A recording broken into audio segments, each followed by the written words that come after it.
And it happened that, when Samuel had become old, he appointed his sons as judges over Israel.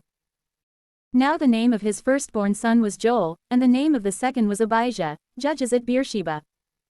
But his sons did not walk in his ways. Instead, they turned aside, pursuing avarice. And they accepted bribes, and they perverted judgment. Therefore, all those greater by birth of Israel, having gathered together, went to Samuel at Ramah. And they said to him, Behold, you are elderly, and your sons do not walk in your ways.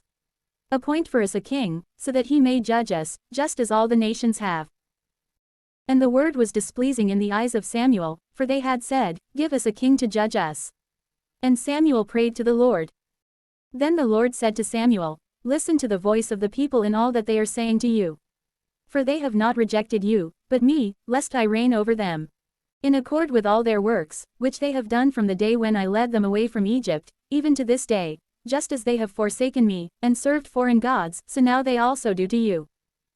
Now therefore, hear their voice. Yet truly, testify to them and foretell to them the rights of the king who will reign over them. And so, Samuel told all the words of the Lord to the people, who had petitioned a king from him.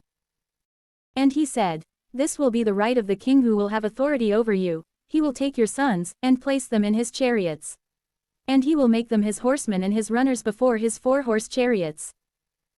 And he will appoint them to be his tribunes and centurions, and the plowmen of his fields, and the harvesters of the grain, and the makers of his weapons and chariots. Likewise, your daughters he will take for himself as makers of ointments, and as cooks and bakers. Also, he will take your fields, and your vineyards, and your best olive groves, and he will give them to his servants. Moreover, he will take 1/10 of your grain and of the results of your vineyards, so that he may give these to his eunuchs and servants. Then, too, he will take your servants, and handmaids, and your best young men, and your donkeys, and he will set them to his work. Also, he will take 1/10 of your flocks. And you will be his servants. And you will cry out, in that day, from the face of the king, whom you have chosen for yourselves. And the Lord will not heed you, in that day. For you requested a king for yourselves. But the people were not willing to listen to the voice of Samuel. Instead, they said, By no means.